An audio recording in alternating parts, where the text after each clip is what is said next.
नमस्कार दोस्तों, आपका स्वागत है आज की ताजा और महत्वपूर्ण खबरों में। वहीं देश में कोरोना वायरस मरीजों की संख्या 15 लाख के करीब। पिछले 24 घंटों के दौरान 47,704 नए मामले। जी आपको बता दें कि देश में कोरोना वायरस का कहर लगातार बढ़ता ही जा रहा है।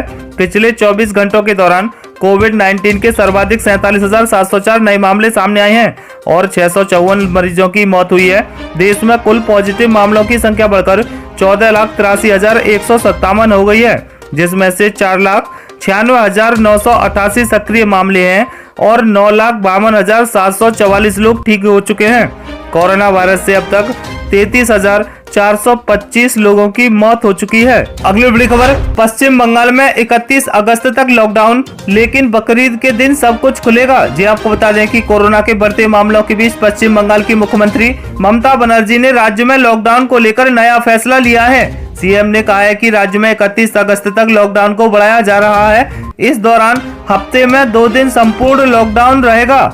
हालांकि उन्होंने बकरीद के मद्देनजर लॉकडाउन नहीं लगाने का ऐलान किया है। मुख्यमंत्री ने कहा है कि 1 अगस्त को बकरीद के दिन राज्य में लॉकडाउन नहीं रहेगा। ममता ने कहा है कि राज्य में 2, 5, 8, 9, 16, 17, 23, 24 और 31 अगस्त को संपूर्ण लॉकडाउन रहेगा। गौरतलब है कि पिछले ही हफ्ते सोमवार को सीएम बनर्जी ने कुछ क्षेत्रों में कोरोना के सामुदायिक संक्रमण होने का जिक्र करते हुए राज्य भर में सप्ताह में 2 दिन के लिए पूर्ण लॉकडाउन लगाने का ऐलान किया है। पश्चिम बंगाल सरकार की तरफ से कहा गया था कि राज्य में कुछ ऐसे स्थान हैं जहां कोविड-19 का सामुदायिक संक्रमण सामने आया है। विशेषज्ञों, डॉक्टरों, कानून प्रवर्तन अधिकारियों और पुलिस से बातचीत करने के बाद हमने इस श्रृंखला को तोड़ने के लिए पूरे राज्य में 2 दिन के लिए पूर्ण लॉकडाउन लगाने का निर्णय लिया है। इन दोनों दिनों के सारे कार्यालय और परिवहन सेवाएं बंद रहेंगी। अगली बड़ी खबर, आतंकियों ने लड़कियों को दी धमकी, डांस वीडियो अपलोड करने पर तोड़ देंगे पैर। जी आपको बता दें कि कश्मीर घाटी में इन दिनों सेना ने आतंकियों के खिलाफ ऑपरेशन तेज कर रखा है, जिसमें केवल आतंकी कमांडर भी मारे गए हैं, जिस वजह से आतंकी जनता को अपना निशाना बना रहे हैं और लगातार धमकी दे रहे हैं। अब जम्मू कश्मीर के किश्तवाड़ जिले में आतंकियों ने धमकी भरे पोस्टर लगाए हैं, जिसमें लड़कियों को सोशल मीडिया से दूर रहने की धमकी दी गई है।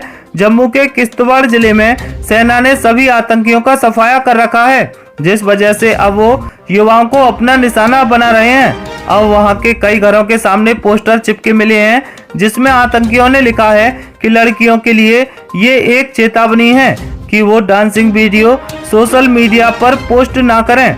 अगर इसके बावजूद वो ऐसा करती हैं तो उनके पैर तोड़ दिए जाएंगे।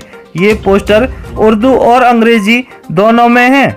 सभी इसके पीछे हिजबुल का हाथ बताया गया है। आपको बता दें कि किश्तवाड़ के पास ही जम्मू का डोडा जिला पड़ता है। वहां पर हिजबुल मुजाहिदीन के कई आतंकी लंबे वक्त से सक्रिय थे। अगली बड़ी खबर, बॉलीवुड को एक और झटका, मदर इंडिया की एक्ट्रेस कुमकुम का निधन। जी आपको बता दें कि बॉलीवुड के लिए मंगलवार का दिन एक और बुरी खबर लेकर आया। नया दौर और मदर इंडिया जैसी फिल्मों की जानी मानी एक्ट्रेस कुमकुम का मंगलवार को निधन हो गया है।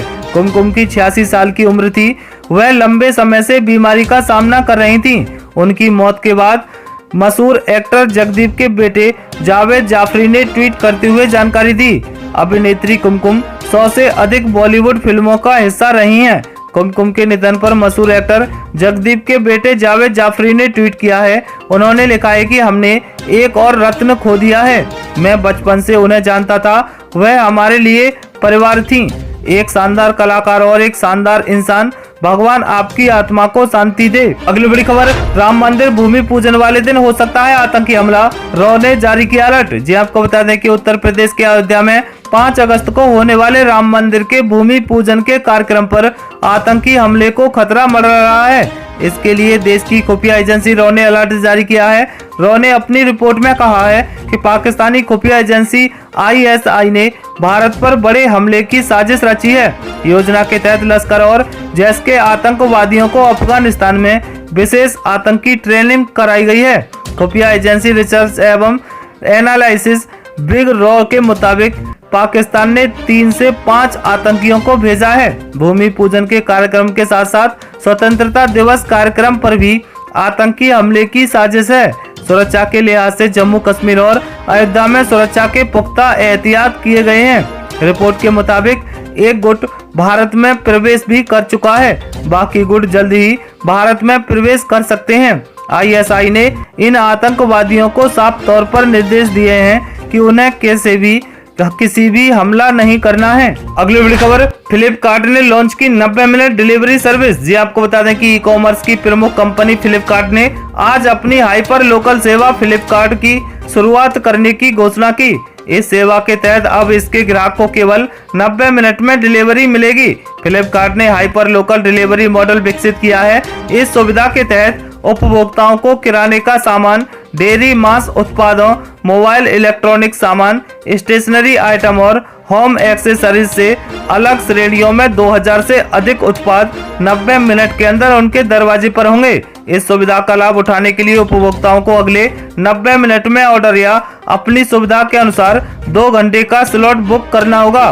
ग्राहक दिन के किसी भी समय ऑर्डर दे सकते हैं और अपने ऑर्डर को सुबह 6 बजे से आधी रात के बीच कभी भी प्राप्त कर सकते हैं। हालांकि उपभोक्ताओं को इसके लिए 29 रुपए का भुगतान करना होगा।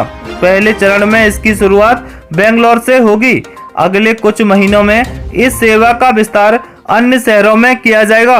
अगली बड़ी खबर, यात्री ट्रेन के बाद अब देश में मालगाड़ी भी चलाएंगी प्राइवेट कंपनी। जी आपको बता दें कि देश में अब मालगाड़ी भी प्राइवेट कंपनी चलाएंगी। सरकार देश में प्राइवेट मालगाड़ियां भी चलाने की योजना बना रही है। भारतीय सरकार डेडिकेटेड फ्रेट कॉरिडोर डीएफसी बनने के बाद मालगाड़ी चलाने के लिए प्राइवेट कंपनियों को शामिल करेगी। अभी देश में केवल भारतीय रेलवे ही मालगाड़ी चलाती है। आपको बता दें कि सरकार ने 2023 तक प्राइवेट यात्री ट्रेनें चलाने का फैसला किया है। प्राइवेट यात्री ट्रेनें चलाने के लिए 16 कंपनियों ने रुचि दिखाई है। सरकार रेलवे ट्रैफिक को कम करने और सामान की सुगम डिलीवरी के लिए डेडिकेटेड फ्रेट कॉरिडोर बना रही है। 80,000 करोड़ से ज्यादा की लागत से डीएफसी के 2 कॉरिडोर पहले चरण में बन रहे हैं। वेस्टर्न कॉरिडोर का 350 किलोमीटर का हिस्सा रेलवे ने तैयार कर लिया है। अब इसे ट्रायल के बाद वेस्टर्न कॉरिडोर के हिस्से में माल की आवाजाही जल्द ही शुरू होगी।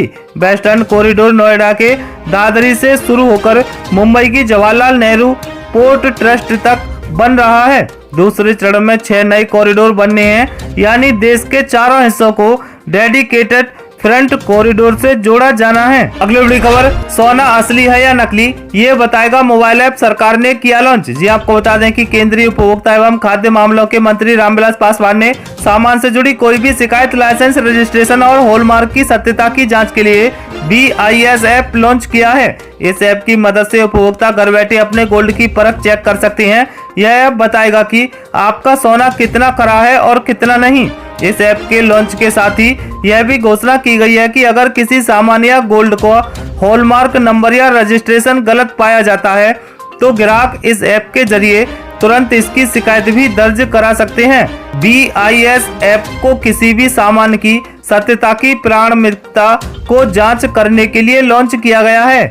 ऐसे में यह ऐप यूजर्स के लिए बेहद ही उपयोगी साबित होगा और वह इसकी मदद से केवल हॉलमार्क वाले प्रोडक्ट की प्रामाणिकता चेक कर सकेंगे। खास तौर पर गोल्ड की प्रामाणिकता काफी महत्वपूर्ण है, क्योंकि सोना कितना खरा है या नहीं ये केवल ज्वेलरी ही बता सकता है। लेकिन केवल ज्वेलर पर भरोसा करने के बजाय अब आप BIS ऐप का इस्तेमाल करके खुद ही अपने गोल्ड की परख चेक कर सकेंगे। वहीं मौसम अपडेट, इन राज्यों में होगी भयंकर बारिश, हाई अलर्ट जारी। जी आपको बता दें कि मौसम विभाग के मुताबिक मुंबई, हिमाचल प्रदेश, उत्तराखंड, पंजाब, हरियाणा, चंडीगढ़, उत्तर प्रदेश में अगले 2 दिन के लिए भारी बारिश का अलर्ट जारी किया गया है। तो वहीं उत्तराखंड के उत्तरकाशी, चमोली, रुद्रप्रयाग, पिथौरागढ़, बागेश्वर, देहरादून, हरिद्वार, टिहरी, पौड़ी, नैनीताल, अल्मोड़ा में भी येलो अलर्ट है। जबकि अगले कुछ घंटों में कैथल, करनाल, हिसार, जींद, नरवाना, पानीपत, कुरुक्षेत्र, शामली, मुजफ्फरनगर, बिजनौर, मुरादाबाद के आसपास क्षेत्रों में 20 से 40 किलोमीटर प्रति घंटे की रफ्तार से हवा के साथ साथ भारी बारिश की संभावना व्यक्त की गई है। आपको बता दें कि बारिश से दक्षिण भारत भी परेशान है। कर्नाटक, आंध्र प्रदेश, तेलंगाना और तमिलनाडु में भी भारी बारिश का अलर्ट है, जबकि मध्य प्रदेश, उड़ीसा के कुछ भागों में भी तेज बारिश के आसार हैं। अगले 24 घंटों में पश्चिम बंगाल, सिक्किम, असम, मेघालय, अरुणाचल प्रदेश और बिहार में मानसून ज्यादा असर दिखा सकता है। इसके अलावा पूर्वी उत्तर प्रदेश, पंजाब, हरियाणा, हिमाचल, गिलगित बाल्टिस्तान, मुजफ्फराबाद में हल्की और माध्यम बारिश हो सकती है। ये थी अब तक की बेहद महत्वपूर्ण खबरें। दोस्तों, वीडियो को लाइक कर अपने दोस्तों के साथ शेयर करें, साथ ही चैनल को सब्सक्राइब कर घंटी बटन जरूर दबाएं। वहीं जल्द मिलते हैं अगली अपडेट के साथ। तब तक के लिए जय हिंद, जय भारत।